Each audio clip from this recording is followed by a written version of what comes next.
one of those moments where you just talk before you think? With just embarrassing moments that you put yourself in? Yeah, I had one of those today. I was doing a delivery and the forklift driver was tipping me at his delivery. He'd finished, he'd give me my keys, he'd give me my notes, and he said, have a good trip. And I went, and you? And he looked at me and went, well, I'm not going anywhere. And I just walked away, shook my head and thought, idiot. So today guys, we are looking at the DJI Osmo Mobile 2 in grey. I bought this last week because I had originally bought the Xeon Smooth 4 and I'd been having a few problems with it. Basically connection problems, Bluetooth, it wasn't holding the connection and kept on just dropping out and flopping all over the place. I went ahead and just paid the extra 20 quid to get the DJI. Is a company I'm familiar with. I use their drones, so the software is familiar, and it's pretty much the same software for the app for this bad boy than it is for the drones. So if you've flown the drones, you'll be familiar with the software, and yeah, that's something we'll talk about. The software and the app it's so much better than the Xeon app. Let's just have a quick look at this, show you the controls, show you how to mount it, and we'll hopefully get out at some point this week to test this and see how good it really is. I originally bought this to do live streaming, so hopefully I can figure it out and I can do a live stream. There are a couple of disadvantages I've found out already, and we'll get into those in the video. But first of all, let's take a closer look. So here we are, this is the DJI Mobile 2 in grey. I like the colour, it's a really nice colour, and the actual gimbal itself, the handle has a really nice feel to it. The gimbal itself is extremely light as well, so you're not going to notice this when you're carrying it around. It charges by micro USB there on the side, and it has a tripod mount on the bottom, which is really useful. You can get those good boom shots if you use an extendable monopod. Just the 3 buttons on the front, we'll just get to those in just a second, and then you've got the zoom, wide and telephoto switch there. To mount your phone, all you simply have to do is unlock the lock on the back there, put the phone in the spring mounted phone mount there, push it all the way to the bottom, and then lock the phone again on the back so the spring mechanism won't come undone. So try and get this as balanced as you can before you actually turn the Osmo on. You can adjust it with this screw here. You simply undo it, pull out the arm so you can get the phone balanced to your need, and then when you turn the Osmo on, it should be balanced pretty well. This takes a few attempts, but I found it relatively easy. Make sure that you haven't got a case on your phone, and as I've said in the video, you're not going to be able to put a microphone on there because it will just unbalance the phone. So yeah, just try and use it with no accessories and it will balance properly, and then you'll just get the best smooth shots.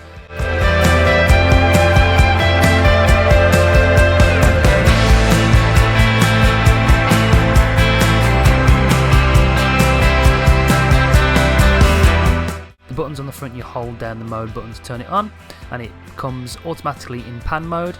You press the button once to turn it into lock mode, and then it just locks on the subject in front, forward, back, left and right, and it won't deviate from that. You press the button 3 times fast and it switches the camera to the front facing camera, and then you press it again so it turns it around to look front again. And then you press the record button to take photos and to start video. Then you've got the wide and telephoto switch there to zoom in and out, and the joystick to pan left and right manually.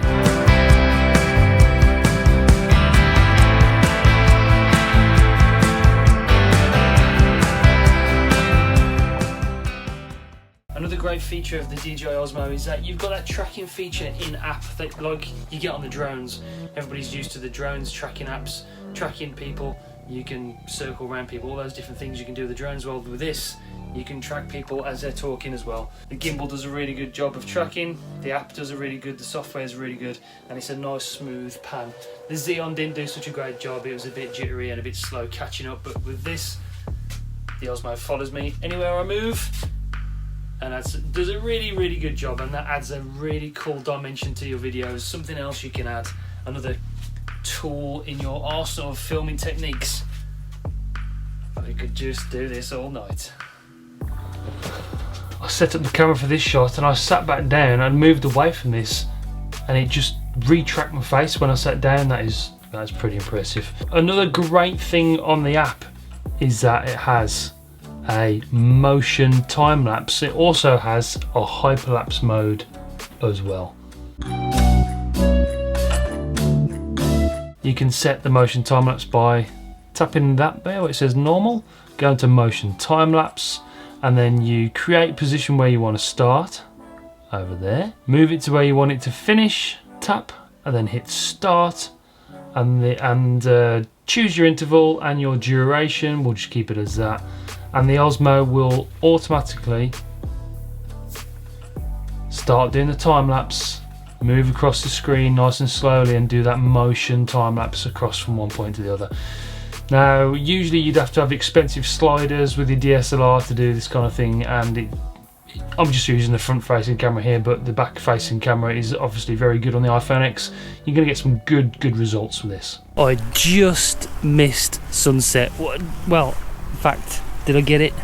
I'm not entirely sure I did. I think I just managed to get the last like 30 seconds of sunset. It's there, look. And I've just come up here to finish yesterday's video about the DJI Osmo Mobile 2. Just getting a quick time lapse. Don't have time to set up a motion time lapse, but yeah, just getting that over there. It looks really cool. Got to try and get out more often to get the last like hour of sunset and just after, where the light's really nice. Gonna try and do that more often. And yeah, just doing a little time lapse here. I've got the Osmo up there, look. Can you see the little mount there?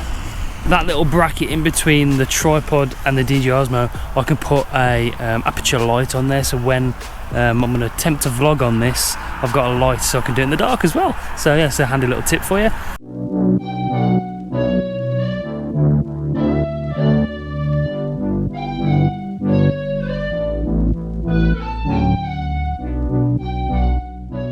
Now, the tricky thing about using the Osmo is that I can't quite figure out how to make it follow me when I'm vlogging like that. I'm not entirely sure how to get that done. It's going to take some practice. There's a lot of cars around, sorry guys. It's going to take a lot of practice of me moving left and right and trying to balance it properly. But there's a lock mode where you press the button again to change it, and it pans. You see how it pans around like that. And then if you press it again, it locks it, so it doesn't pan. So that's pretty cool. I think if you get used to using it, then it'll be good for vlogging, but it's just a little bit of a skill, a little bit of a learning curve with using it. Obviously the footage is going to be really stable. The one thing you can use is the tracking. So we press the tracking and go around my face, and then now if I do that, it does follow me, but it doesn't. So many cars. What's everybody doing? I'll put the comment at this time of night. Not vlogging. Hi. It does follow you, but the framing probably isn't perfect. Oh, the tripod nearly fell. It's a little bit slow in catching you up, but it does, and it kind of keeps you in a higher frame, so you're chopping the top of your head off instead of having it a bit down, a bit more like that. But it is quite good, like that. And it does actually work. I can move around, and I haven't got to worry about moving the Osmo then and moving my wrist. The app does track you. So yeah, vlogging possibility, bit of a learning curve if you're willing to learn something new, but yeah, it can be done. The other thing you got to do is look at the camera, not look there because you're looking out. You know what I mean? It makes you look like you. The other thing you've got to remember is to look at the camera there.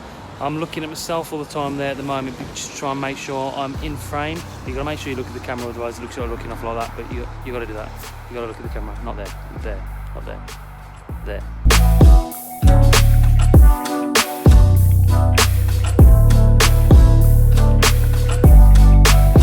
Right, okay, when it comes to live streaming, I'm going to walk and talk, because that's what you can do with the DJI Osmo. When it comes to live streaming, there's a couple of drawbacks. One, wait for the car, another car, another car. One of the drawbacks is that it doesn't have live streaming in the DJI Go app. So there's no option to stream using the software, which is disappointing because you can't live stream from the app, so you can't do the live tracking like this whilst you're doing a live stream. That's disappointing. And two, there isn't an option to get rid of all the cars around here. Okay, so the other thing, what was the other thing I was going to say? I can't remember now because there's so many cars.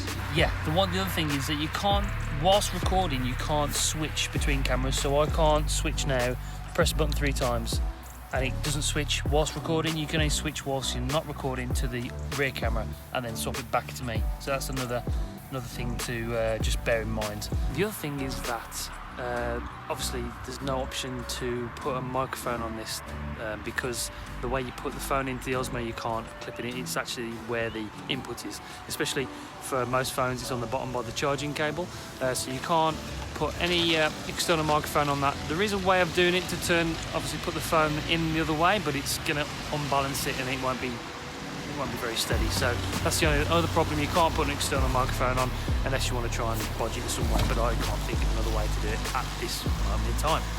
So there we go, guys. That is the DJI Osmo Mobile 2 in grey. It retails for £129 at the moment. Oh, don't forget that vertical mode. It can go in vertical mode, so you can do those Instagram stories as well. That's something I did forget to mention. If you're going to vlog with your mobile phone, it's a very, very good piece of kit to have. Let's face it, we've all got our phones in our pockets, so having this with you as well is going to give that extra dimension. It's got those wicked features like the motion, time-lapse, and I'm going to be taking it everywhere with me. It's going to be another little bit of kit in my bag that I can do different things with, and I really like it. It's really, really light as well, so it's not going to take up much weight or much space in your bag, so it's always going to come with me. And yeah, really like the DJI Osmo. I think that's pretty much it, guys. We've covered everything. If you like this video, make sure you smash the like button and subscribe if you haven't already. Lots of videos coming soon. Make sure you like, smash it. You know what to do. You know all the things. Just do it all. And I shall see you on the next one. Live streams coming up, vlogs, all sorts of fun. So stay tuned. See you next time, guys. Stay safe. See you soon. Bye bye.